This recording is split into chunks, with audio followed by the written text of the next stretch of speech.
Selamat pagi saudara-saudara yang terkasih dalam Tuhan Yesus Kristus. Marilah kita mengawali ibadah kita pada pagi hari ini, ibadah Paskah yang boleh kita rayakan bersama pada pagi hari ini.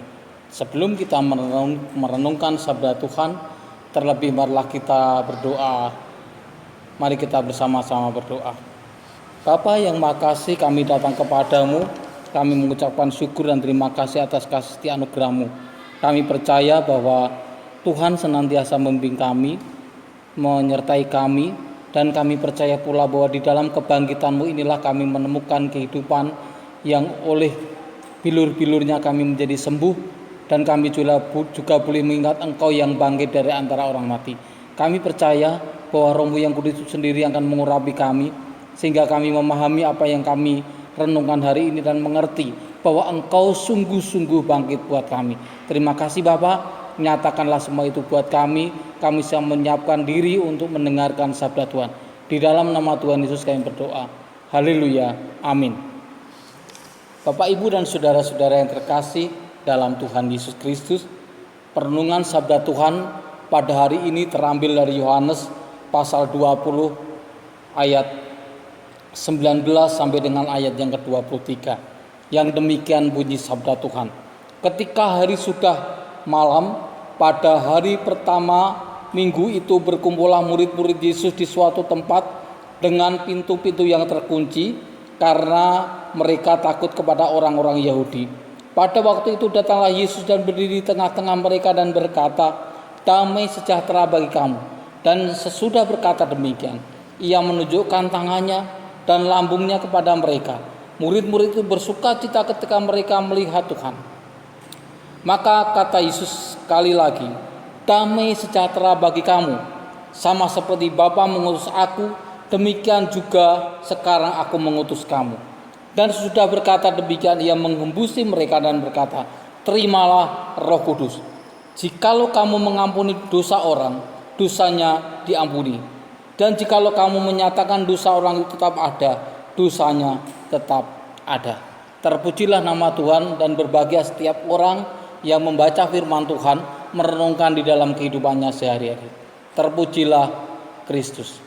Bapak, Ibu, dan saudara yang terkasih dalam Tuhan, jikalau kita merenungkan di dalam hidup kita, tentu setiap dari kita pasti pernah mengalami yang namanya kegundahan atau kegalauan. Bahkan sampai-sampai menjurus kepada ketakutan yang berlebihan, atau sering orang mengatakan paranoid. Jadi apa-apa yang dialaminya itu dia mengalami rasa takut. Pernah suatu ketika saya tinggal di satu rumah di mana di situ ada keluarga yang lain.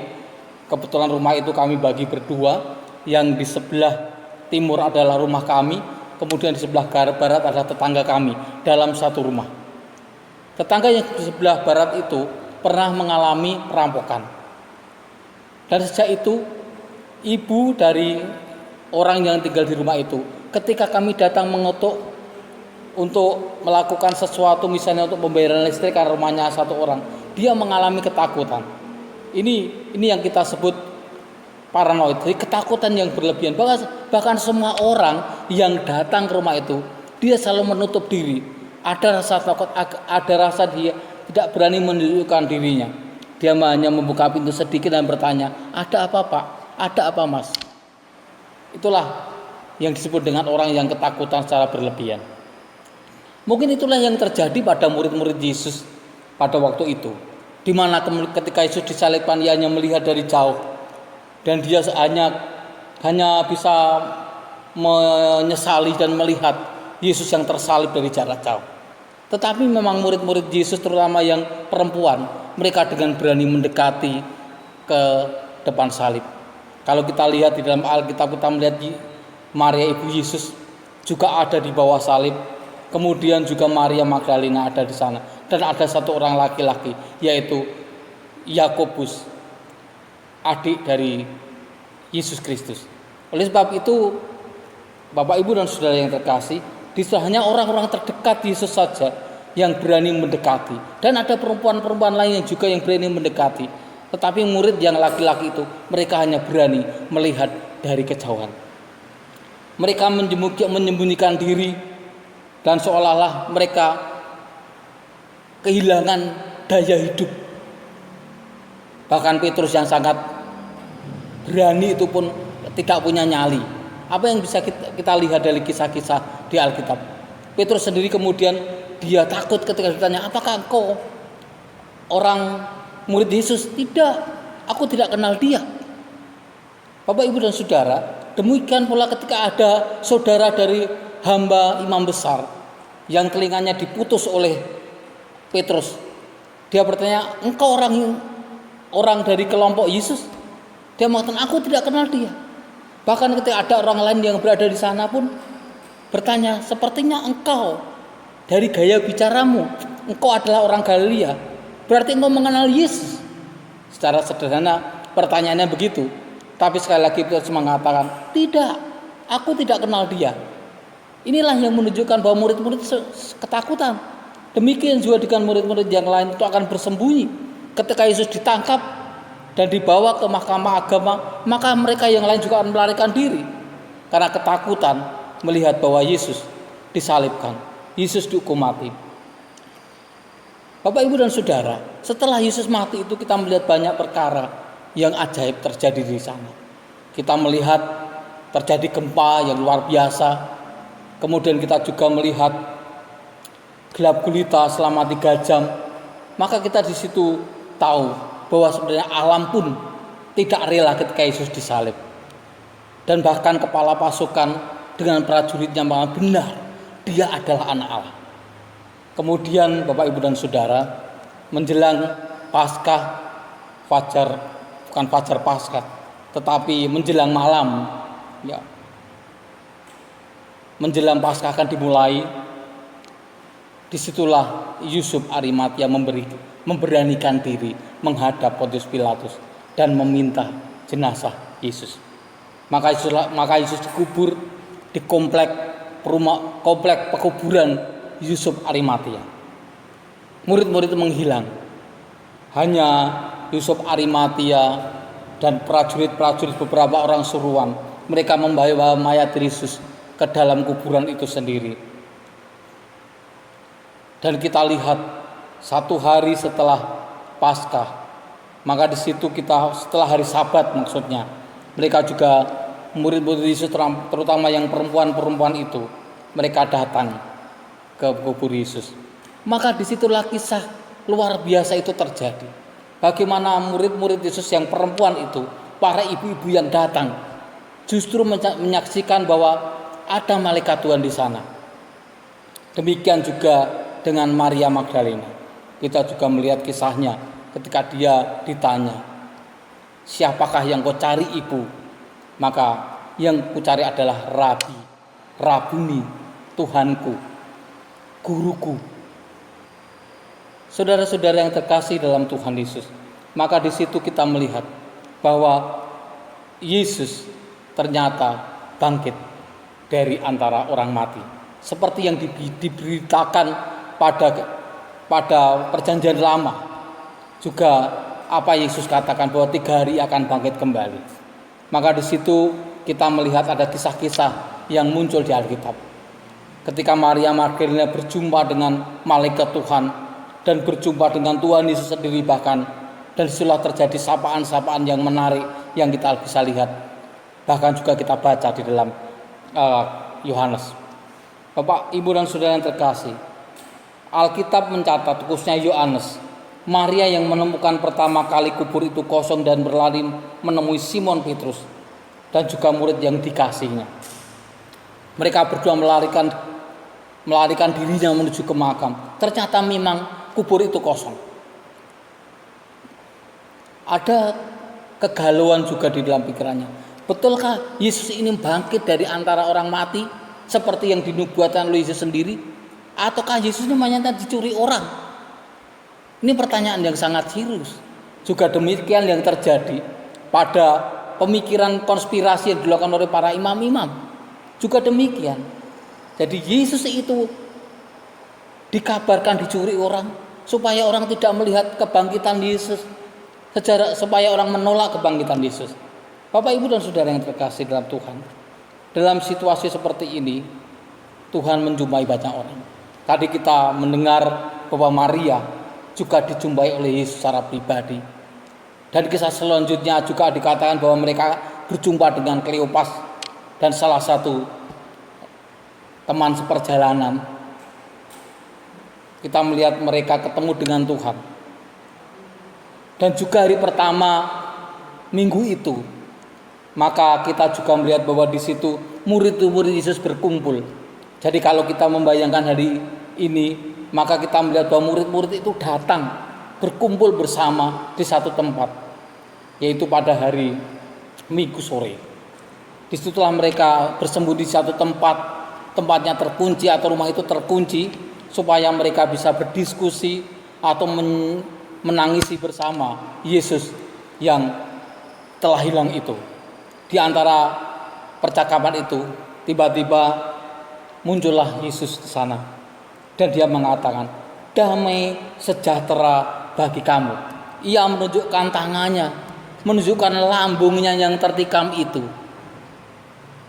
Itu ditunjukkan supaya benar Yesus itu telah bangkit dengan luka-luka yang ada. Dan memang ajaib, Tuhan Yesus dapat masuk ke tempat itu walaupun pintu itu terkunci. Disitulah mereka benar-benar menyadari dan tahu benar bahwa Yesus sudah bangkit. Oleh karena itu Tuhan Yesus mengatakan, "Bapa-Ku telah mengutus aku." Yesus mengatakan dengan jelas, sama seperti Bapa mengutus aku. Yang sebelumnya dikatakan, "Damai sejahtera bagi kamu, sama seperti Bapa mengutus aku, demikian juga aku mengutus kamu." Tiba-tiba spontan, Bapak, Ibu, dan Saudara, Yesus melakukan pengutusan terhadap murid-muridnya. Memang dalam hal ini murid-murid belum diperlengkapi, tetapi pengutusan itu jelas telah dinyatakan oleh Tuhan bagi murid-muridnya. Oleh karena itu, Bapak, Ibu, dan Saudara yang terkasih, pengutusan kepada kita sesungguhnya telah terjadi ketika Yesus bangkit. Demikian pula dengan kita sekarang, bahwa pengutusan untuk memberitakan Yesus yang bangkit sesungguhnya sudah terjadi ketika kita percaya di dalam nama Tuhan Yesus. Kalau murid-muridnya diutus sudah yang pertama kali sebelum dia diperlengkapi dengan perlengkapan-perlengkapan yang lain, Tuhan sudah memberi pengutusan. Demikian juga ketika kita percaya, pengutusan itu pun juga terjadi atas kita. Bahkan dia juga memberikan kuasa imamat. Bapak, Ibu, dan Saudara, apa yang dimaksud dengan kuasa imamat? Bahwa mereka menjadi imam atas orang-orang lain di dalam kehidupannya. Sehingga di situ dikatakan, jika kamu mengampuni dosa orang, dosanya diampuni. Jikalau kamu menyatakan dosa orang tetap ada, dosanya tetap ada. Inilah pengutusan yang di dalamnya ada dimensi imamat. Demikian pula dengan kita. Kita mendoakan banyak orang, di dalam diri kita juga ada dimensi imamat. Ketika Tuhan mengutus kita saat dia bangkit dari antara mati, dia mengutus murid-muridnya. Demikian juga dengan kita. Disitulah kita memang harus mempunyai satu semangat baru, supaya kita sungguh-sungguh berani untuk melayani seorang dengan yang lain. Kita juga dituntut oleh Tuhan untuk melayani orang lain, sebagaimana Yesus diutus oleh Bapaknya untuk menjadi korban penebusan sebagai domba Paskah. Maka demikian pula kita pun harus berani menjadi utusan-utusan Tuhan, memberitakan Yesus yang sudah bangkit dari antara mati. Tentu hal ini bagi murid-murid mestinya berat. Demikian juga dengan kita. Tetapi dalam kisah para rasul nanti, murid-murid tahu bahwa ternyata mereka diperlengkapi dengan kuasa dari tempat yang maha tinggi. Bapak, Ibu, dan Saudara yang terkasih, oleh karena itu kebangkitan Yesus adalah membawa kebangkitan yang luar biasa di dalam hidup kita.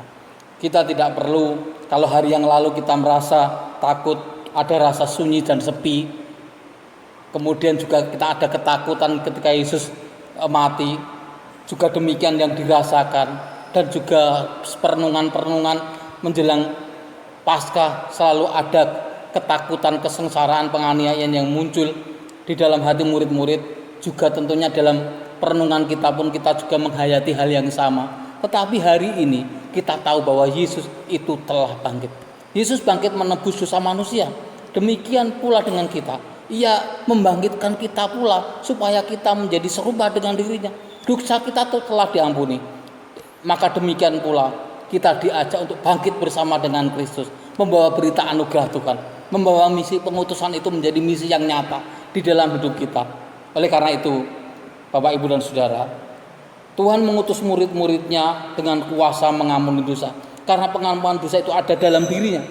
Oleh karena itu kita juga mengajak banyak orang supaya mereka pun percaya kepada anak Allah yang hidup. Ia yang telah mati untuk dosa kita, maka ia bangkit juga mengalahkan iblis. Demikian dengan kita juga. Kita dibawa serta oleh Tuhan Yesus supaya setiap orang yang percaya janganlah binasa, melainkan beroleh hidup yang kekal. Petrus dengan sangat jelas menjelaskan karya Tuhan itu di dalam kehidupannya, dari maut menuju ke dalam kehidupan. Di dalam 1 Petrus pasal 2 ayat 9 sampai dengan 10 mengatakan demikian. Tetapi kamulah bangsa yang terpilih, imamat yang rajani, bangsa yang kudus, umat kepunyaan Allah sendiri, supaya kamu memberitakan perbuatan-perbuatan yang besar dari Dia yang telah memanggil kamu keluar dari kegelapan kepada terangnya yang ajaib.